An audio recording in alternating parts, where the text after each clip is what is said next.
Margo, can we see the? Can we show me the money, Margo? Where? How's Hollywood? We've talked about the art. Let's look at the money. What was the box office like this week? Oh my God! What a disaster! Womp, womp. Oh, it's worse.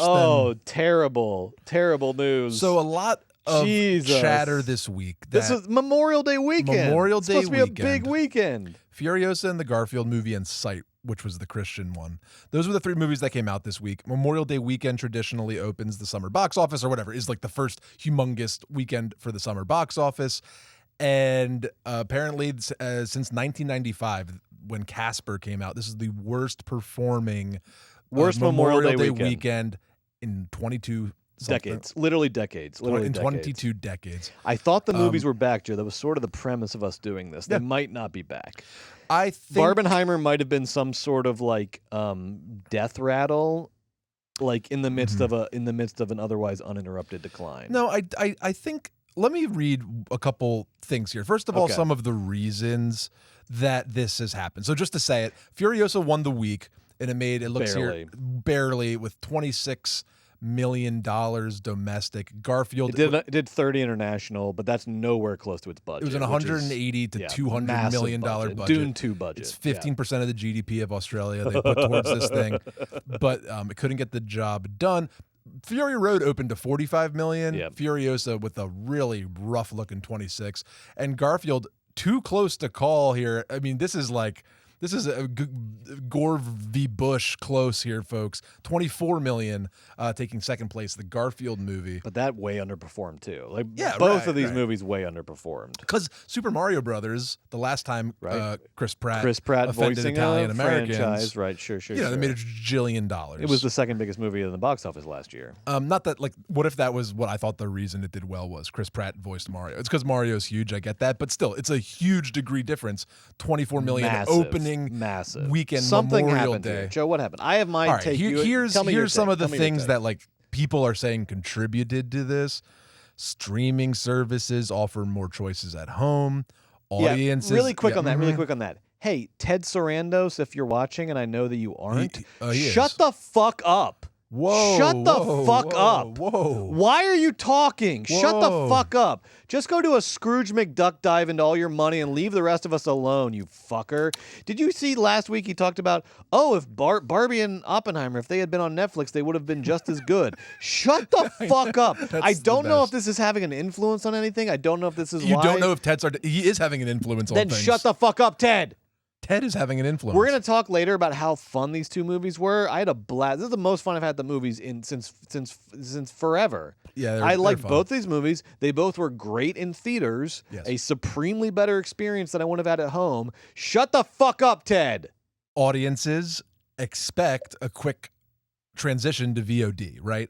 And they're shortening that time. I just read I don't have the stat in front of me, but what was a couple weeks ago or months ago, an 80-day release period between theatrical distribution and streaming, which is already smaller than DVDs was. Now it's down to 62 days or something like that in between theatrical and streaming. So why would anybody, I know why, because the screen's big and we love going to the movies, but you still have to get out of your house, you got to buy the tickets. The whole kit and caboodle, right? So they're like, I'll just watch Garfield. Why would I take my kid? I can just put him in front of the TV here and watch Garfield in 3 weeks when it's on my TV. Yeah. People said that.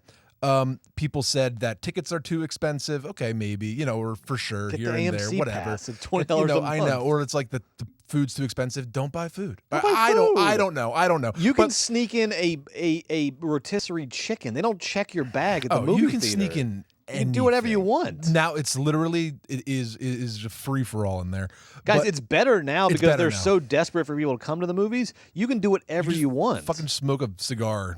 You probably could. You could literally smoke a cigar. You could get halfway through the cigar before somebody tapped you on the shoulder. Before someone politely sir, asked you, can you put it out? Yes, they wouldn't even kick you out. No. But Brett, this one's actually interesting, and I kind of want to the last thing people are saying is high budgets raise the bar for box office success. And a guy who I think is your guy, I'm a fan of this critic, Bilge, Beery over at Vulture, the film Sure. critic. Bilge does good work. Bill's a smart fellow. He wrote this. So this is from Bilge talking about this flop in Vulture. He said, honestly, most of us shouldn't care. The important thing about Furiosa is that it exists, mad and uncompromising. All right, thanks, jerk off. Blah, all right, so, blah, all right. blah. But So we're not going to get another one now. We're not going to. So The franchise is dead. So what if it flopped? Okay, but in order for the American movie industry to become saner and more sustainable, it has to give up on the idea that the only thing that matters is opening weekends, and the only thing that can make money are the biggest of movies. An expensive oddity like Furiosa won't be placed in the suddenly untenable position of having to save an entire industry. I kind of like what he's saying there. What he's sort of suggesting, Brett, is what we kind of always talk about, or what he's driving towards is make cheaper movies that have success, that have the opportunity to succeed in this new marketplace where movies aren't opening for $100 million. On the other hand, I of course want George Miller to get $200 million from the government to make Mad Max 5. I want that. It happened. But now, sort of like Bill just saying, blaming Furiosa, or Furiosa being the poster child for why we can't have big movies anymore. No.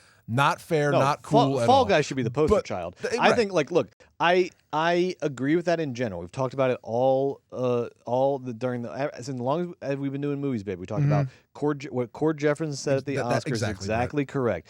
That the studios and next week I think we have a little sort of break from the big movies coming out. We're going to look at some indies. Next week we should look at sort of like take an assessment of the year's worldwide box office. What does it say about the future of the movies? And what we're going to find out is that movies like Challengers, Civil War, etc., small budget movies with really coherent, smart marketing campaigns did incredibly well this year, and the bigger budget movies, minus, except for Dune 2 and King Kong vs. Godzilla, did not do well. I would say, though, that movies have to be studios have to be selective about the movies that they're spending money on. Their overall strategy should be to do a lot of $30 million movies, because those are the ones that are going to make the money, and they don't stand to get, because like Mad Max is that's like a devastating loss of money. People are going to lose like tens of bordering on $100 million on this movie. They're going to lose, whereas like Australia's part of Japan now. They have to secede. This is like devastating. Yeah, right. But where I would push back on that is that there are people that deserve a big budget, and those people are not the guy who directed Fall Guy, David Leitch. He did John Wick and Atomic Blonde for very little money, and they were better than Fall Guy. George Miller deserves all the fucking money. He knows what to do with it. There was not a second of Furiosa that I regretted how expensive it was. Every second, he is turning money into cinema. He's like, money into cinema is a direct line with him. Whereas like a David Leitch, money is going into sort of like trailer scenes for Comic-Con, and it's taking this weird route, whereas like George Miller knows how to use money. I am ashamed that he's not going to get to make any more movies of this big of a budget anymore. Well, because he's not. Never say never, but also you're probably right. He's not. And Wasteland ain't happening. But like how many? But I agree with you. I want great directors that can do it, to have large budgets. But as like a rule of thumb moving forward, I think that we should give more directors less money to make more movies. As a general rule, you're right. As a general rule. But because how many George Millers do we have? None. We have none. Well, none. I don't look. Literally, like the other people that can bring home the bacon. We have fucking James Cameron, Peter Jackson, George Miller. But right? George Miller to me is it's truly a singular oddity in the way that Tarantino is. But it's somebody that can use a budget. He's doing exploitation cinema at like high level studio budget. Like there's nobody like George Miller, really. Even Tarantino is not quite the same. No, George Miller is most so singular, maybe the most singular filmmaker out there. He is like, to be really quick and dirty about it, his capacity to shoot moving action sequences in cars is amazing. Shocking. Period. It's shocking basically how boils down to that. There's a lot more that he does well that other people do well, but as a singular, like only one man can do it thing, when it comes to some sort of car chase-esque, which is the oldest trick in the book, and he makes you think you've never seen a car chase before. Have you ever seen anything like these ones though? Here's what I'm going to say. Here's what I'm going to predict, and it's a depressing prediction, but here's what's going to happen for the summer and the rest of the year is we are in for pretty much all of the big tentpole movies bombing. Bad Boys Ride or 7 Die is gonna flop. bomb financially. I'm gonna try to have fun. I hope it's good, Oh, but it's gonna yeah. bomb financially. Like there's like I think a lot of the franchise movies, the big studio movies, are gonna bomb this year because Furiosa had a great marketing campaign, a great trailer. Even though it was like several years removed from Fury Road, it's everybody Whatever. fucking love Fury Road. And that was years Yeah. removed from Thunderdome. Exactly. It should have done a lot better, and the fact that it like catastrophically bombed is not a good sign. The Nah. one big studio tentpole movie that's going to do well this summer is going to be Deadpool versus Wolverine. And then that is going to lead to my nightmare, which is like Marvel is back. Marvel got a second wind, and then Marvel is going to go off on some new fucking Kevin Feige, fucking corporate fever dream of, just military industrial complex corporate hegemony shit disguised as cinema. So I think Deadpool vs. Wolverine is gonna be the only studio movie that does really well, and then we're gonna get like a return of Marvel. That's my prediction. And maybe it's like a return. Maybe it's like now it's like R-rated Marvel, and we're getting all Deadpool movies. But like, I don't fucking give a shit. The only thing that ever makes money anymore is Deadpool movies. What do I care about? Do we honestly care about the Ryan Reynolds like meta universe? It's like it's like an Abercrombie and Fitch model Red Baudrillard. It's like the Nice. worst version of fucking meta I've ever seen in my life. It's so fucking asinine and dumb. It's like the meta-ness that a of a fucking like Buffalo Wild Wings commercial. It's not like it is what is the opposite of pure cinema? Deadpool. That's what the opposite of pure cinema is. It's like it's disguised as like high cinema trickery, and but at its heart it is this like company man bullshit. It is this let me save Marvel. He's doing it all like it's like what if avant-garde cinema was used to save corporate cinema. That's the idea of Deadpool. Yes. What a fucking waste. Here's why I know you're right about Deadpool and Wolverine saving the summer box office. I saw Furiosa the Friday it came out in a packed theater.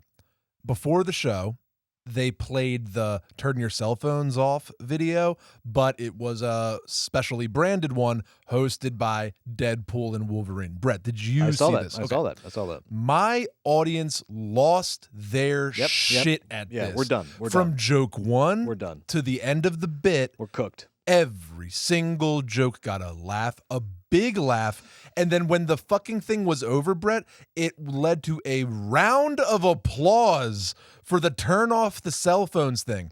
I want you to know I like your speech. I think it's smart and savvy. You are screaming into the void. You know that? No. Okay, Well, you're into the void. But the premise of that speech is that I'm speaking futility. That's the right. premise of the speech is that the only summer movie that's gonna make money is a fucking Marvel movie, and then Marvel is back, and then Barbenheimer never happened. That's what's gonna happen this year.